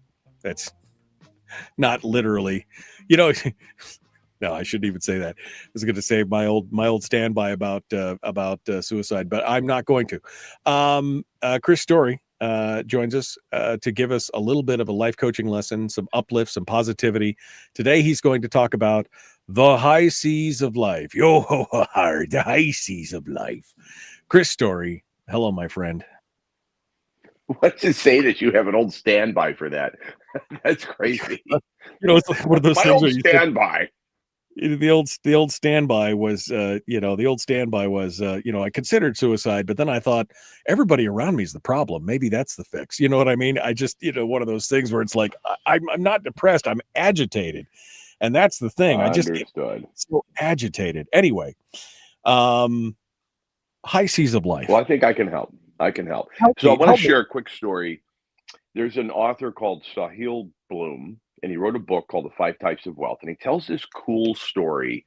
And I want to just do my best to relay this story quickly. It's about a tech entrepreneur who sells his company for more money than he ever thought he'd see in his lifetime. Like, just whatever number comes to your mind, imagine it times 10. Like, this guy is on top of the world. He's got more money than he ever thought he'd have at his disposal. So the first thing he decides to do after he sells the company, he says, you know what? I want to celebrate with the people I care about. So he rents a huge yacht and invites his friends and family, the closest people to him, to come out on this yacht and celebrate with him. Let's have a high seas party. Let's do this right.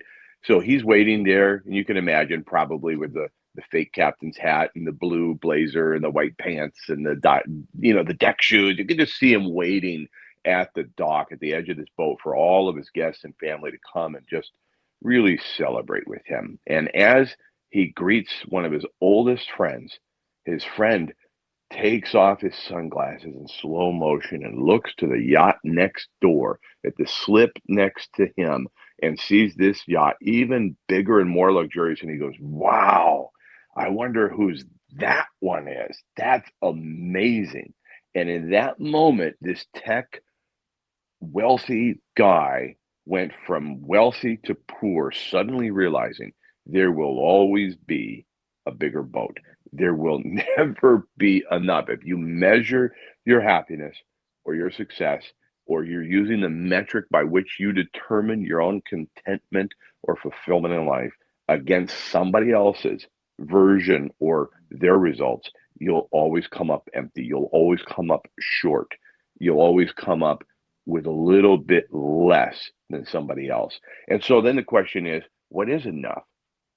How do you determine your own fulfillment? How do you determine what is enough for you? And we can answer that question or ask it and try to answer it on a state level, as you do with Brad on a budgetary level. We could try to answer it for our own communities or our boroughs, take it kind of down to the macro, to the micro in our own cities and then our own households and in our own lives. And I think you have to start, I think, and I'm saying this for myself, looking at the world through a different lens than just one of comparative or one of compromise. Those are two C's. What about your own contentment? As we traverse the high seas of life, if you're not content as you go and you're not satisfied with what you're doing, you're not going to be satisfied where you're going. I think it was Sun Tzu who said, if you're not careful on the road of life, if you're not careful where you're going, you might end up there. And you've got to be very conscious of what it is you really want, what's the result you want, and how will you feel along the way. To me, those are navigating the high seas of life with class and with a certain contentment. And when you meet somebody and they have that certain spark or something in them, you can't quite put your finger on, but you know it. It's like, oh, that's almost envious of how content that person is. They may have a little or a lot, but they're not, I promise you, measuring their success or their contentment against somebody else's. You said that, be content, and I'm thinking, be content, but not that much, right? I mean, you want to be content in where you're at, but you still want to be aspirational, right? I mean, you still want to have goals and dreams and be, happy, but at the same time, not that much, right? So long as they're your goals and dreams, so long as they're Chris? your determined endeavors.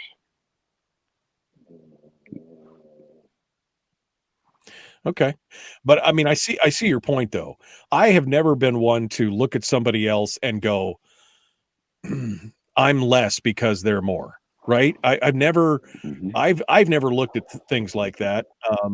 Sure, I've been envious from time to time of certain things or whatever, but I've never looked at it and go, oh, his boat is so much bigger. Now I'm poor because his boat is bigger. I've always looked at it in my mind, and maybe this is just kind of how I was built of, well, if he could do it, then I must be able to do it, kind of thing. That's a blessing that I've had. Well, that's in my admirable. life to say, if somebody that's a great outlook. That is wonderful. It's like in a book called what's that? The Psychology of Money.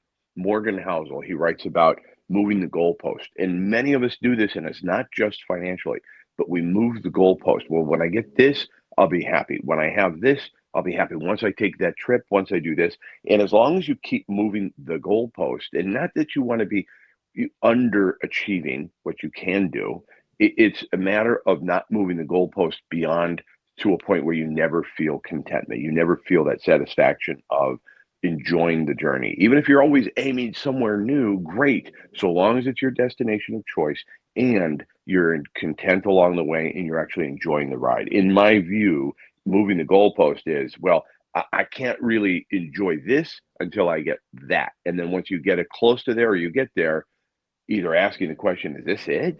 I thought I'd be happier. Okay, let me move the goalpost a little further down the field. Imagine if you go to score a touchdown and they say, well, hold on a second, you get 10 more yards. No, I'm in the end zone. No, we just moved it 10 yards. And you never get that satisfaction of actually putting 6 points on the board. Isn't that how it works? I don't know sports. Isn't that how it works? They always move the goalpost. Isn't that what that means?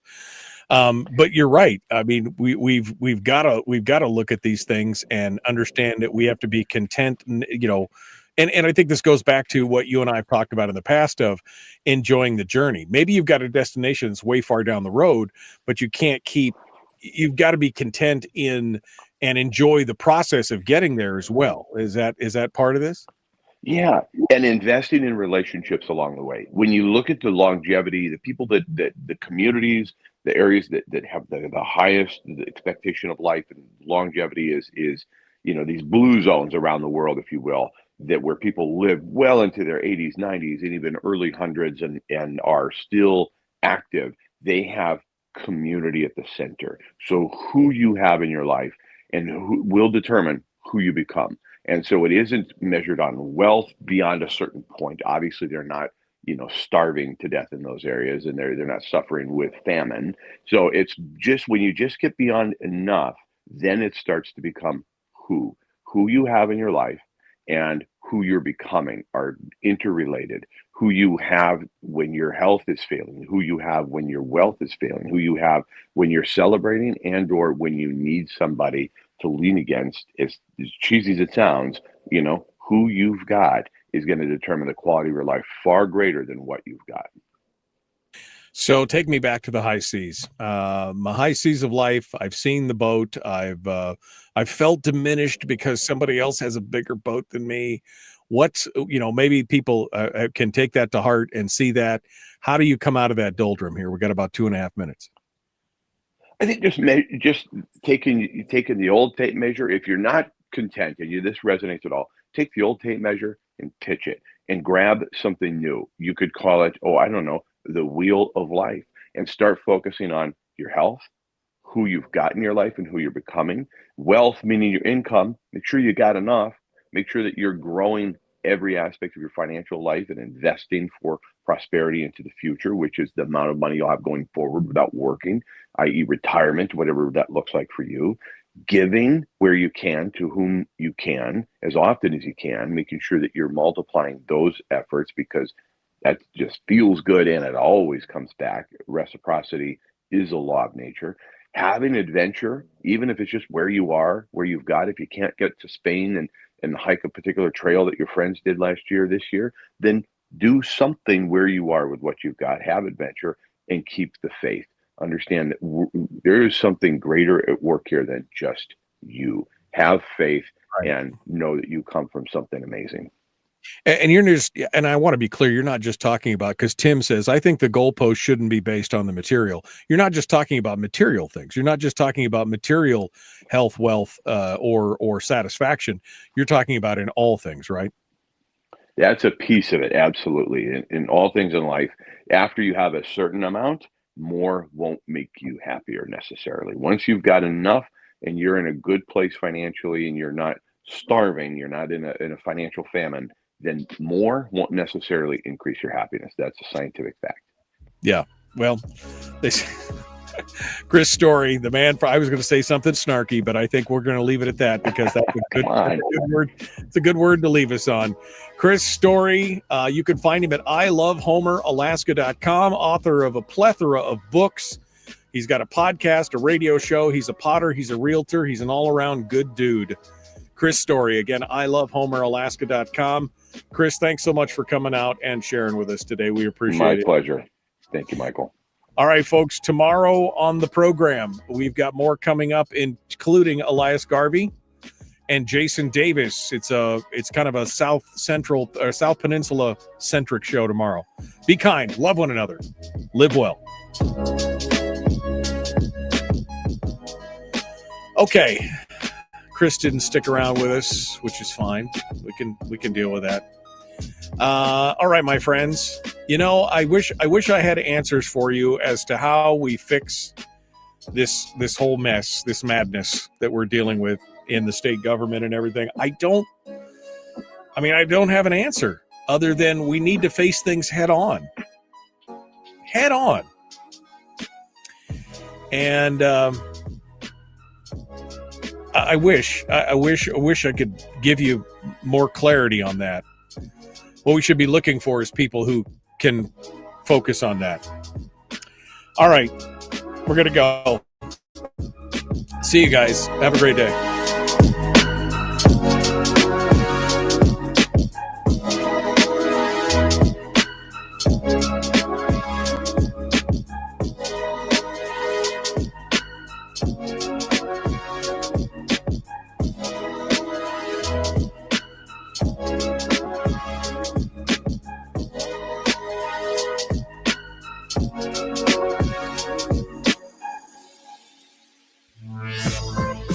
We've shed our terrestrial radio skin, and now we are slimy lizard internet people. It's the Michael Duke Show.